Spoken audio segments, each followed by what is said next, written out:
দেখো প্রথম অঙ্কটা একটা সুন্দর একটা অঙ্ক। এই অঙ্কটা কিভাবে করতে হয় কি কি করে জানি না। আজ থেকে এসব অঙ্ক কোনো সমস্যাই হবে না। এমনি আওয়াজ সবাই ক্লিয়ার আছে?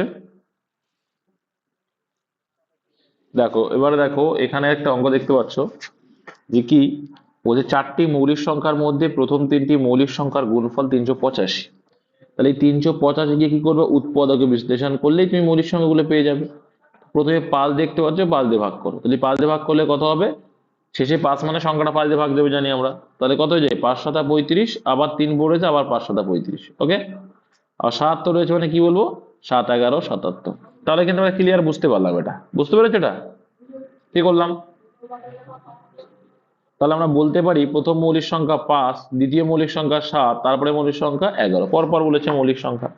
এবং বলছে দেখো শেষ তিনটি মৌলিক সংখ্যার গুণফল হলো এত। শেষ তিনটি মানে কি, টোটাল তো চারটে, মনে করে এখানে এক্স আছে, কে আছে? এক্স, জাস্ট দেখতে ভালো লাগার জন্য এক্স। তাহলে যদি আমরা শেষ তিনটির গুণফল করি কত হয়ে যাবে আমাদের? 77 এক্স হয়ে যাবে, তাই তো? আমাদের হিসেবে কত হচ্ছে? 77 এক্স। আর এইটার ভ্যালু অঙ্কে কত বলে দিয়েছে? গুণফল 1309। তাহলে 77কে যদি আমরা কাটি এটা দিয়ে, কত দিয়ে কাটবে? 12 দিয়ে কাটবে। কত দিয়ে কাটবে? 12 দিয়ে কাটবে, তাই তো? 12 দিয়ে কাটবে। এই কি বলে, 12 দিয়ে না, 12 দিয়ে কি কাটবে? 17 দিয়ে কাটবে। কত দিয়ে? 17 দিয়ে কাটবে। কাটাকুটি করলে দেখবে প্রথমে 7 দিয়ে কাটো, তারপর 11 দিয়ে কাটো, 17 আসবে। তাহলে এক্স এর ভ্যালু 17। তাহলে এখানে কে আছে? 17 আছে। অ্যান্সার কি চাইছে? মৌলিক সংখ্যার পার্থক্য বৃহত্তম আর ক্ষুদ্রতম। তাহলে বৃহত্তম আর ক্ষুদ্রতম পার্থক্য কত? 12। Option C. কে কে বুঝতে পারোনি বলো? বুঝতে না পারলে জিজ্ঞাসা করতে হবে। নেক্সট, আশা করি বুঝতে পেরেছো। ছোট থেকে বড় সাজানো বলুক, বড় থেকে ছোট সাজানো বলুক, যাই বলুক না কেন, ভগ্নাংশের অঙ্ক যদি থাকে ছোট থেকে বড় এই ধরনের কোশ্চেন, তো কি করতে হয় বলেছিলাম, মনে আছে তো তোমাদের? মনে আছে তো? কি করতে হবে? মাথায় রাখবে যে ডিফারেন্স, লব এবং হরের ডিফারেন্স, লব আর হরের ডিফারেন্স বের করবা আগে। লব আর হরের ডিফারেন্স বের করবা, করে কি করবা? লব আর হরের ডিফারেন্স বের করে লবকে ভাগ করবো, লব মানে উপরেরটাকে ভাগ করবে, ঠিক আছে? তাহলে কি ভগ্নাংশে ছোট বড় চাইলে আমরা এইভাবে করে নেব। তো লবকে 5 দিয়ে ভাগ করলে কত হবে? 5 দিয়ে ভাগ করা কোনো অঙ্ক খুব সোজা। কি করতে হয়? ডবল দিয়ে একটার আগে দশমিক, এই 7 দুগুণে 14 মানে একটার আগে দশমিক মানে 1.4। তুমি 7কে 5 দিয়ে ভাগ করে দেখো, তাই আসবে। তো 2কে যদি আমরা 1 দিয়ে ভাগ করি, লবকে ডিফারেন্স দিয়ে ভাগ করছি, হ্যাঁ, লব আর হরের ডিফারেন্স দিয়ে, তাহলে 2 কে 2 হবে। আর 3কে যদি 5 দিয়ে ভাগ করি, 3 এর ডবল কত হয়? 3 এর ডবল 6 হয়, একটার আগে দশমিক মানে 0.6। ঠিক আছে, 5 দিয়ে ভাগ করলে 0.6 আছে। এবার তুমি তো সোজা ইজিলি বুঝতে পারছো এটা এখানে বলছে কি ছোট থেকে বড়। তাহলে এর ভিতরে সবথেকে ছোট কোনটা? এইটা ছোট। তাহলে 3 এর 8 দিয়ে আনসার আসবে। তাহলে 3 এর 8 দিয়ে আনসার আসবে, এটা হবে না, এটা হবে না। তাহলে হয় অপশন ডি না এ। তারপর দ্বিতীয় বড় কোনটা? দ্বিতীয় দেখতে পাচ্ছি কি এইটা ছোট। ঠিক আছে, তাহলে দ্বিতীয় ছোট মানে কি 7/12। তাহলে 7/12 কোনটাই আছে? এটাই নেই, তাহলে এটা অ্যান্সার হবে না, অপশন এ হয়ে যাবে। বুঝতে পেরেছো কিভাবে ছোট থেকে বড় সরাতে হয় বা বড় থেকে ছোট? তোমরা এটা যদি করতে পারো সাধারণত তোমরা সবাই পারবে। তো মাথায় রাখবে যেমনই থাকুক না কেন, সব ক্ষেত্রেই এটা করবা, ইজিলি তোমার বেরিয়ে আসবে। যদি স্থির জলে নৌকার গতিবেগ 5 কিলোমিটার/ঘন্টা এবং স্রোতের গতিবেগ 3 কিলোমিটার/ঘন্টা নির্দিষ্ট দূরত্ব গিয়ে ফিরে আসতে এবং গিয়ে আবার ফিরে আসে, তার মানে কি তোমার অনুকূলে যাচ্ছে, প্রতিকূলে ফিরে আসছে। তাহলে তোমাকে প্রথম দরকার কি? অনুকূলের গতিবেগ আর প্রতিকূলের গতিবেগটা বের করা। তো অনুকূলের গতিবেগের ফরম্যাট কি বলছে, যখন স্থির আর স্রোত দেওয়া থাকবে তখন কি বলছে? স্থিরের গতিবেগ প্লাস স্রোতের গতিবেগ। তাহলে 5 আর 3 8 হয়ে যাবে। কত? কে গো? হ্যালো, এই আওয়াজটা কে করলো?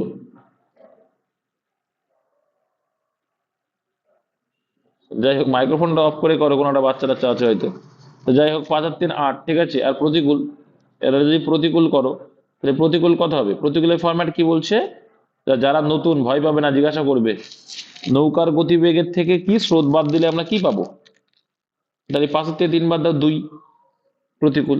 তাহলে কি আমরা পেলাম কি? স্রোত প্লাস নৌকার গতিবেগ বা স্থিরের গতিবেগ যদি যোগ করি আমরা পাই অনুকূলের গতিবেগ, আর এটা প্রতিকূল। কারণ নদীতে আমরা অনুকূলে গেলাম আর প্রতিকূলে ফিরে আসলাম, এই হয়, ঠিক আছে। তাহলে দেখো এইবার আনসার কি চাইছে এখানে গতি, গতকালকে আমি শিখিয়েছিলাম যে ভাই এখানে গতিবেগের রেশিও পেলাম, অনুকূলে গেলাম 8 আর প্রতিকূলে ফেললাম 2, তাহলে অনুকূল আর প্রতিকূলে গতিবেগের রেশিও পেলাম, এটা স্পিডের রেশিও। কি পেলাম এটা আমরা? স্পিডের রেশিও। ওকে, তাহলে আমরা সেটাকে উল্টে দেবো, উল্টে দিলে কি হবে? উল্টে দিলে কি হবে? 2:8 হবে। 2:8 হলো, এটা কিসের রেশিও আসবে? কিসের রেশিও আসবে এটা? আওয়াজ দিতে হবে। কিসের?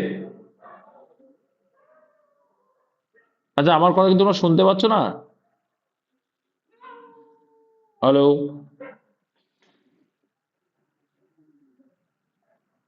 নেটওয়ার্ক ইস্যু নাকি? কিছু তো বুঝতে পারছি না। আচ্ছা, আমার কথা কি শোনা যাচ্ছে? তো এটা মাথায় রাখবে যে আমরা কি স্পিড ইনটু টাইম করব, স্পিডে উল্টো টাইম। ঠিক আছে, আমরা দেখলাম যে যেতে 2 ঘন্টা, আসতে 8 ঘন্টা, টোটাল 10।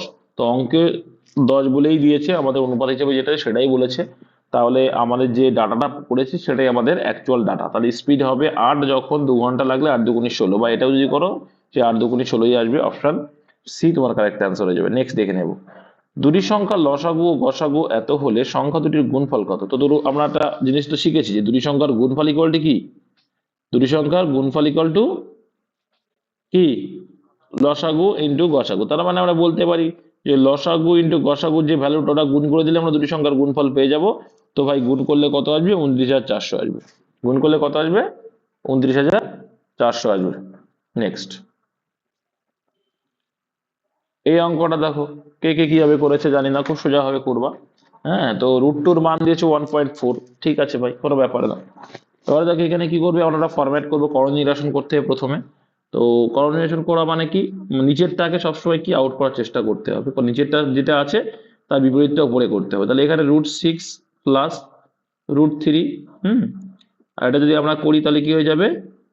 √6 প্লাস √3। ঠিক আছে, দুই পাশেই করণ নিরসন মানে কি? নিজেই যেটা গুণ করবে উপরে সেটা গুণ করতে হবে, মানে উপরে যেটা গুণ করলে সেটাও নিচে করতে হবে। তাহলে এটা করলাম √6 মাইনাস √3। ঠিক আছে, করণ নিরসন এটা প্লাস, দেখো উপরেও প্লাস করেছি, প্লাস অ্যাড করেছি, এপাশেও করেছি। ঠিক আছে, এটাকে বলে করণ নিরসন। এবার দেখো উপরে যদি আমরা করি তাহলে আমাদের মানটা কি আসবে? দেখো √6 প্রথমে গুণ হবে কি? √6 গুণ করো, তাহলে √6 গুণ হলে কত হয়ে যাবে? শুধু 6 হয়ে যাবে। এটা শিখেছি তো, এই √6 ইন্টু √6, রুট রুট কেটে যাবে, কিন্তু একটা 6 পড়ে থাকবে। ঠিক আছে, তাহলে তোমরা কুত্তার আওয়াজ পাচ্ছ কি ভীষণ জোরে?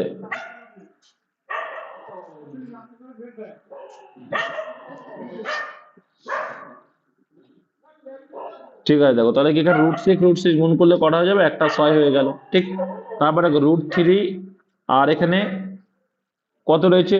√3 ইন্টু 6 করতে হবে আবার। তাহলে দেখো এরকম দুটো পাবে, √3 ইন্টু √6 করলে কত আসবে?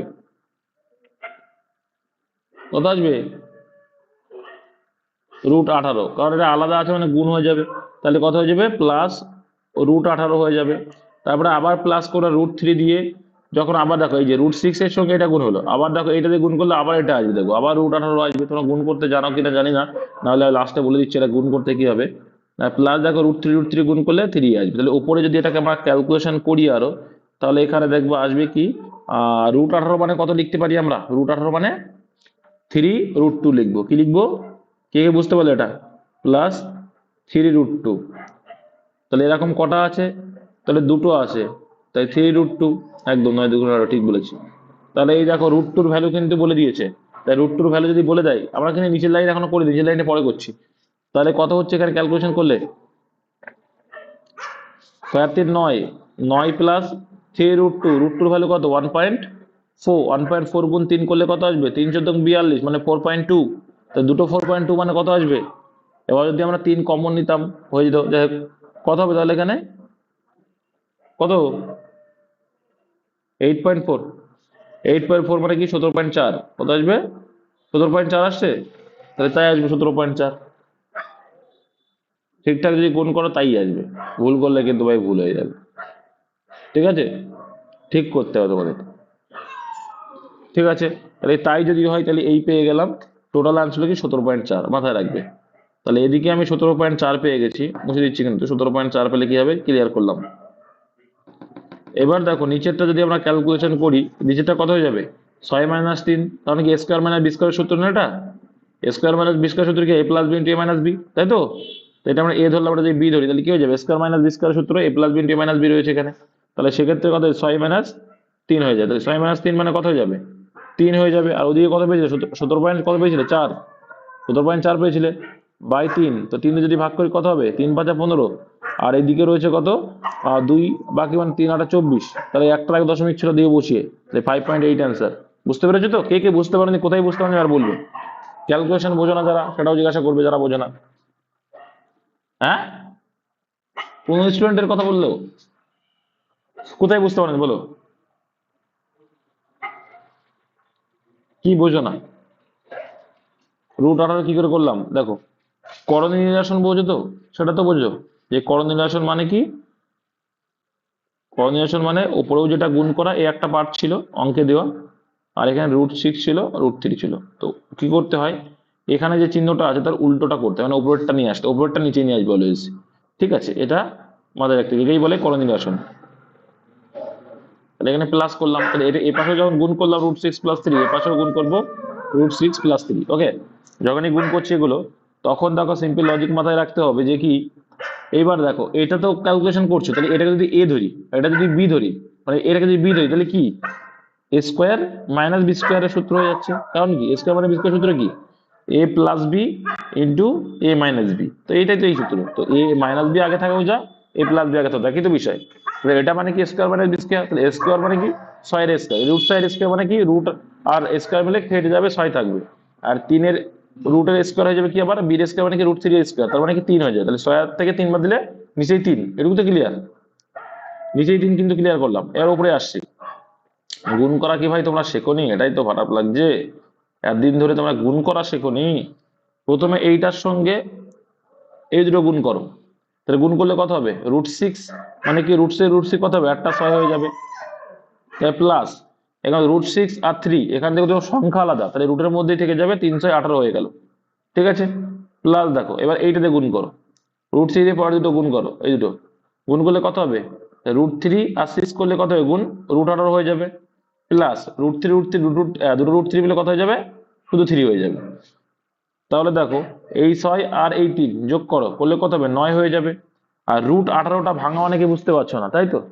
এটা অনেকে বুঝতে পারেনি, তো সেটা আমি এবার ক্যালকুলেশন করছি। এবার এবার বাদ বাকি তোমরা বুঝে গেছো আমি জানি, আর সব ক্লিয়ার হয়ে যাবে। তাই √18কে কিভাবে ভাঙতে হয়, তাই √18কে আমরা তো এটা লিখতে পারি যে 3 × 3 × 2 লেখা যায় কিনা বলো? এবার দুটো 3 মিলে কি হয়? রুটের বাইরে চলে আসলো, কিন্তু 2 তো একা রয়েছে, তো বাইরে বেরোতে পারলো না। তাহলে 3 × √2, তো 3 × √2 ভ্যালু কত বলে দিয়েছে? 1.4। 1.4 মানে কত হবে? 4.2। তো এরা, তো √18 কটা ছিল? দুটো ছিল, তাহলে 4.2 + 4.2 কত হয়? বলো বলো বলো, 8.4। আর ওইদিকে 9 ছিল, তাহলে 17.4 হলো। আর নিচেই পেয়েছিল কত? 3, কাটাকুটি করলে 5.8। এবার ক্লিয়ার হলো?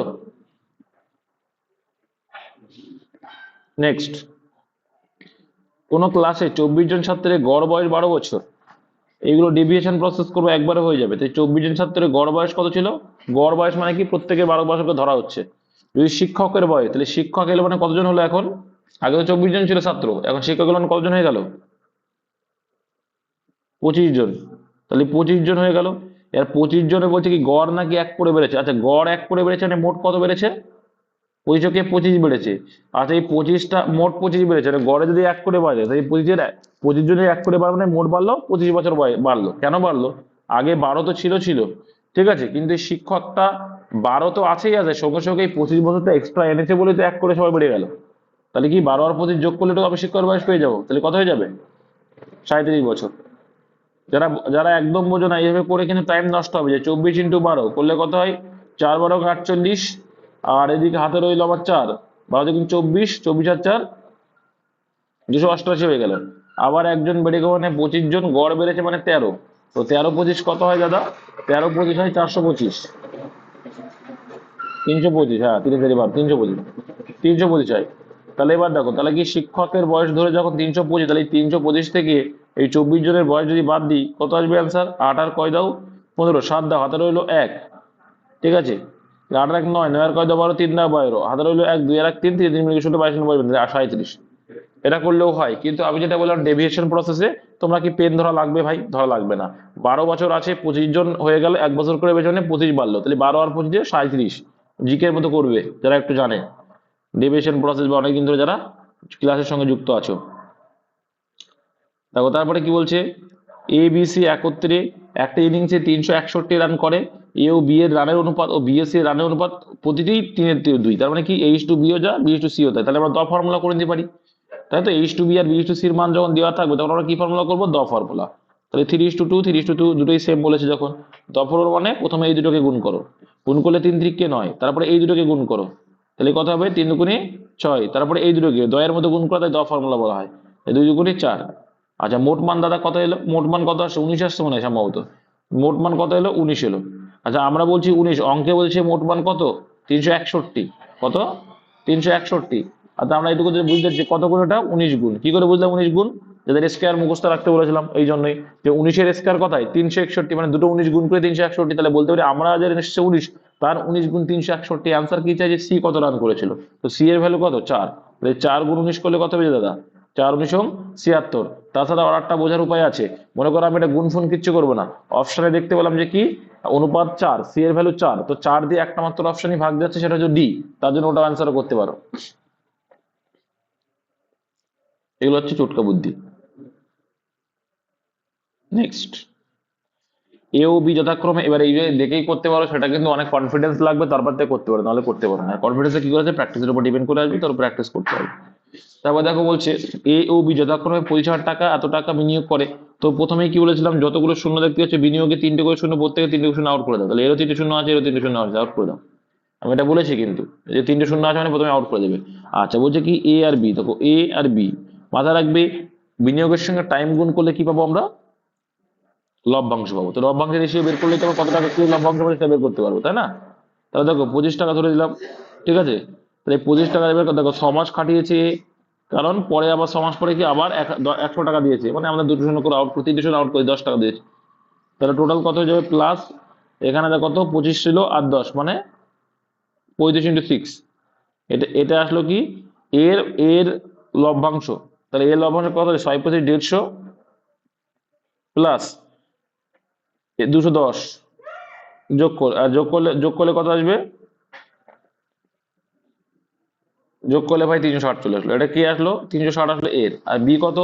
বি তো প্রথম থেকে 36 ইন্টু 360 এলো এ, আর 36 × 12 হচ্ছে কার? কারণ কি বি তো টাকা পয়সা ওঠানামা করেনি, বি প্রথমে যা ছিল তাই 12 মাস খাটিয়েছে, তাহলে গুণ করে দিলাম। মাথায় রাখবে বিনিয়োগ ইন্টু টাইম করলে লভ্যাংশ রেশিও, তার জন্য কিন্তু আমার টাইমটাই গুণ করছি।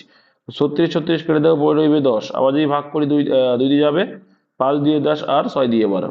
ঠিক আছে দাদা, টোটাল কত এলো? 11। ঠিক আছে, তাহলে 11 মানে এইটা।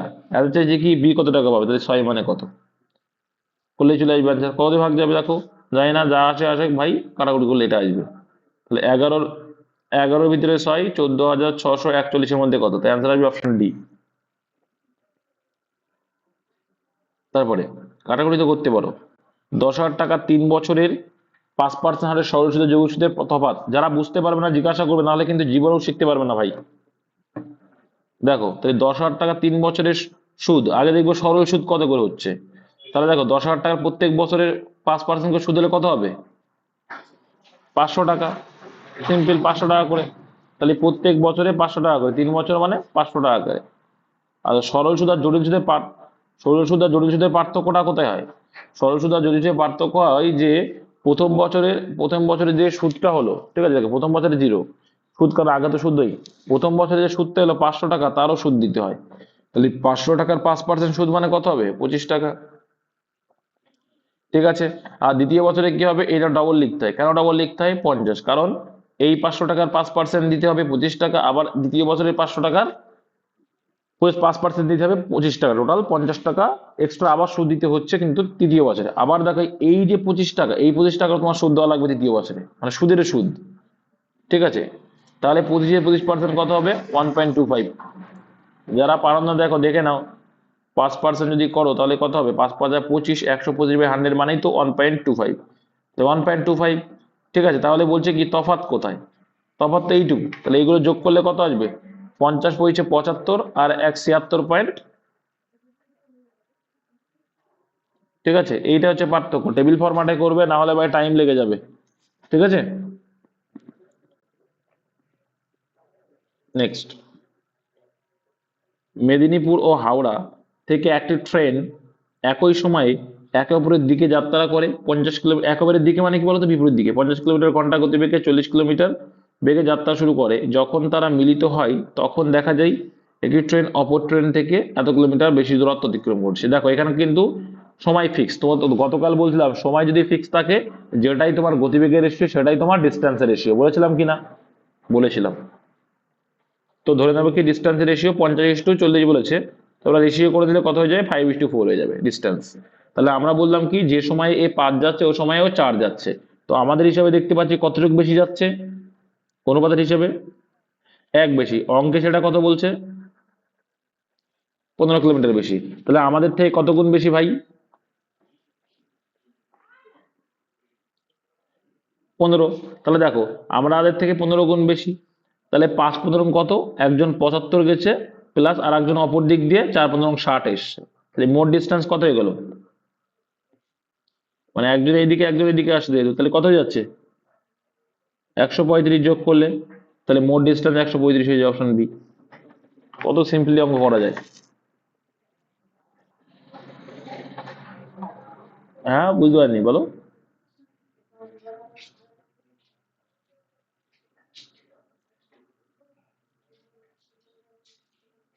হ্যাঁ সেটা তো বোঝা যাচ্ছে।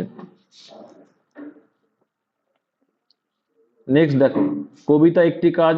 আমি যেভাবে করলাম এভাবে করবা, কারণ যে ডিজিটি দিক না কেন চলে আসবে। আমি অলওয়েজ একটা কথা শেখানোর চেষ্টা করি যে একটা পদ্ধতিতে প্রত্যেকটা ম্যাথ বের করা, গতকাল যেমন করাচ্ছিলাম। কবিতা একটি কাজ 15 দিনে ও সবিতা একই কাজ 35 দিনে, তো এলসিএম মেথড করবো এই কয়েকবার অঙ্কের ক্ষেত্রে। তাহলে একজন করছে একই কাজ 15 দিনে আর একজন করছে 35 দিনে, তো এদের এলসিএমটা হয় কি মোট কাজ, এটা মাথায় রাখবে যেগুলো বলছি। তাহলে 35, 3 35 105, আর 7 35, সরি 7 15 105, তাহলে 105 হয়ে যাবে এলসিএম। এলসিএম মানে লসাগু।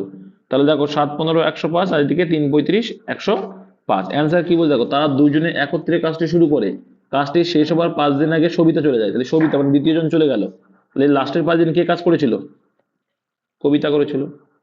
তাহলে লাস্টের 5 যদি করে তাহলে 5 7 কত, 35 মিনিট করেছিল। তাহলে 35 যদি বাদ দিয়ে কত হয়ে যাবে, 70 হয়ে যাবে। কত, 70। তাহলে লাস্ট 5 দিন কিন্তু কবিতা করেছিল 70 ইউনিট কাজ। তাহলে আর সরি 35 ইউনিট কাজ। তাহলে এই যে 70 ইউনিট কাজ কিন্তু ওরা একত্রে করেছিল। তাহলে ওরা একত্রে করা মানে কত, 7 আর 3 10 করে করবে। 10 করে 70 ইউনিট কাজ করলে কতদিন লাগবে, এক এক দিন 10 করে করলে গুণ করো, 7 10 কে 70, 7 দিন লাগবে। বলছে কি কাজটি শেষ করতে মোট কতদিন, তাহলে ওরা একত্রে 7 দিন করেছে আর বাকি কবিতা করেছে একা 5 দিন। তাহলে 7 5 12 দিন, আনসার অপশন বি। এই ভাষাগুলোই বুঝতে হবে, অঙ্ক এইভাবে করব। তারপর দেখো 36% নম্বর বলে, এটা খুব সুন্দর একটা ভাষাগত দিয়েছে, অনেকে ভুলভাল করে। 36% নম্বর পেলে কোনো বিষয়ে পাস করা যায়, তার মানে কি পার্সেন্টেজের হিসাবে কত পার্সেন্টে পাস, 36%-এ পাস। ওকে, একজন ছাত্র 55 নম্বর পেয়ে শুনলো সে যদি আর 2 নম্বর কম পেয়ে তাহলে ফেল করতো, তার মানে কি 55 নম্বর থেকে 2 নম্বর বাদ দিলে কত হবে, 53। ও যদি 53 পেতো ফেল করতো, তাহলে 53 পেলে ফেল করতো, 53-তে ফেল করতো, আর 2 নম্বর পেলেই নাকি ফেল করতো। তাহলে 53 পেলে যদি ফেল করতো নিশ্চয়ই 54 নম্বরে 5 নম্বর ছিল। এটা কে কে বুঝতে পারেন, এটা বুঝতে পারলে অঙ্ক শেষ। মানে ও যদি আর 2 পেতো, 2 কম পেয়ে যেত তাহলে কিন্তু ফেল, তার মানে কি 5 নম্বর কতই, 53-তে ফেল, তাই 54-ই পাস। Simple logic. তার মানে কি পার্সেন্টেজের হিসাবে কত, 36%, আর নাম্বার হিসেবে সেটা 54। সিমিলারলি পূর্ণমান চেয়েছে, পূর্ণমান কত পার্সেন্ট হবে, 100%। তাহলে 100%-এর ভ্যালু কত। তাহলে দেখো এখানে কাটাকুটি করছি আমরা, 9 দিয়ে, 6 9 54, 4 9 36, 4 দিকে কাটলে 4 25 100। তাহলে 6 25 কত হয় ভাই, পূর্ণমান 150 marks. Option number C, option C.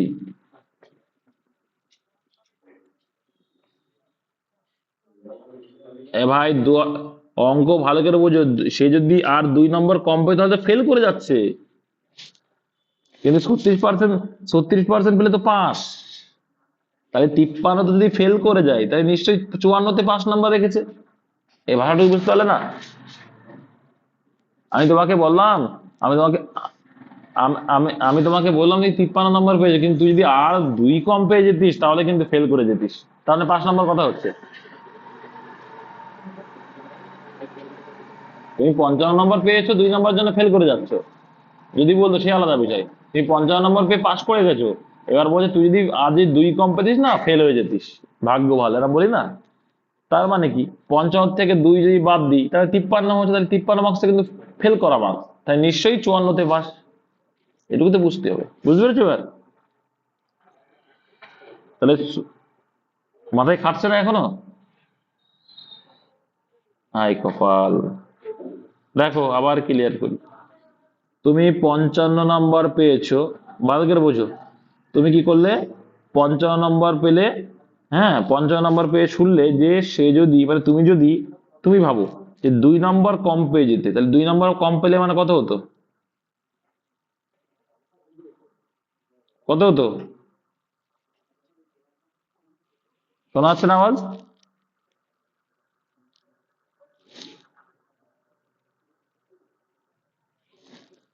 দেখো, যে বুঝতে পারছে না তাকে বলছি, বলছে 55 নম্বর পেলে তুমি, সেখান থেকে 2 নম্বর যদি পেতে, 2 নম্বর কম পেতে, মানে 53, করলে তুমি কি ফেল, পাস করতে পারতে না। তাহলে 5 নম্বর কতই? নিশ্চয়ই 54 নম্বরে পাস। এইটুকু বুঝতে পারছো না ভাষাটা? অন্য বুঝতে পেরেছে এবার?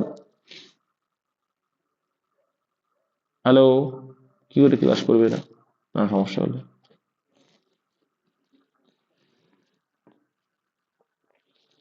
কাটাকুটি করে দেখতে আর কি করা যাবে।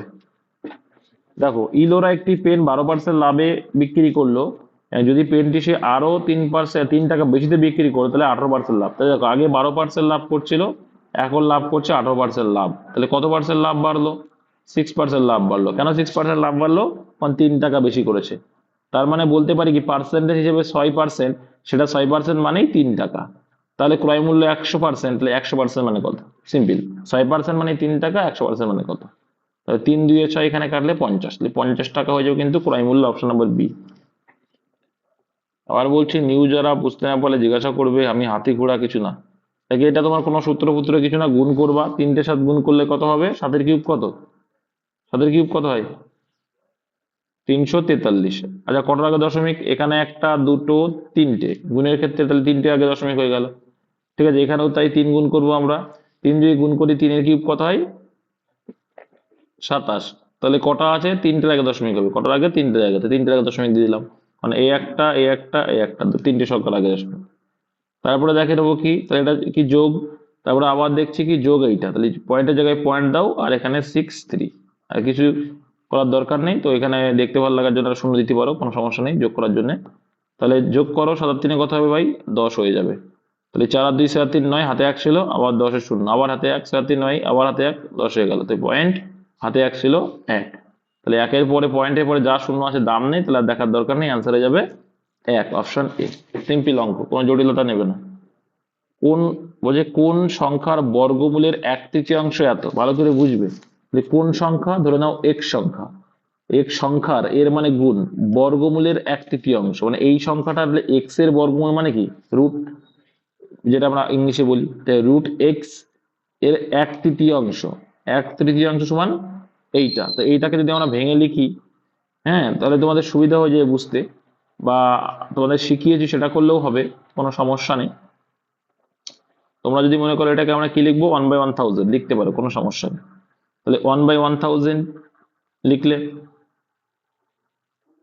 ঠিক আছে, সমান সমান এখানে কি, রুট এক্স পড়ে রইলো, রুট এক্স কোনাকুনি গুণ করলে কত হবে? এখানে 3 অক্ষে 3 হয়ে যাবে, আর এখানে 1 নিচে রয়েছে যা আসতাই 1000। এবার এটাকে কি, এ পাশে রুট আছে, শুনতে পাচ্ছ না আওয়াজ? এ পাশে রুট, এ পাশে, তাহলে এ পাশে রুট হয়, এ পাশে রুট থাকলে ও পাশে কি হয়, সেটা রুটটাকে তুলে ও পাশে নিয়ে গেলাম, তাহলে স্কোয়ার, তাহলে এর স্কোয়ার করে দাও। স্কোয়ার করলে কত হয়ে যাবে? 9/9টার নিচে 3টে শূন্য, আবার 3টে শূন্য, মানে 6টা শূন্য হয়ে যায় টোটাল, স্কোয়ার করা মানে। ঠিক আছে, তাহলে 9 মানে কি, 9কে যদি এত যে গুণ, কতগুলো শূন্য? 6টা শূন্য, মানে 6টার আগে দশমিক হবে। 9-এর 6টার আগে দশমিক মানে কি, 9 9 0 0 0 0, তাহলে কটা হলো গো? 2 3 5 আর 8টা, মানে 9টার আগে 5টা শূন্য হবে। তাহলে কত নম্বর অপশনে আছে? কোনোটাতেই নেই, তাহলে অপশন ডি অ্যান্সার হয়ে যায়, কোনোটিই নয়। ঠিক আছে, আর যারা জানো তারা কিন্তু এখানেই অ্যান্সার করে দেবে, এখানে কিন্তু 0.001ই লিখবে, 3 গুণ মানে কত হয়ে যাবে, এখানে 3 মানে 3 হয়ে গেল, তারপর স্কোয়ার করে মানে এখানে 3 টাকা দশমিক মানে পরেরটাই 6 টাকা দশমিক হয়ে যাবে, ব্যাস একবারে করে দিব তোমরা। নেক্সট, এই ছিল ম্যাথ। হ্যাঁ, এবার রিজনিংটা দেখে নেবে।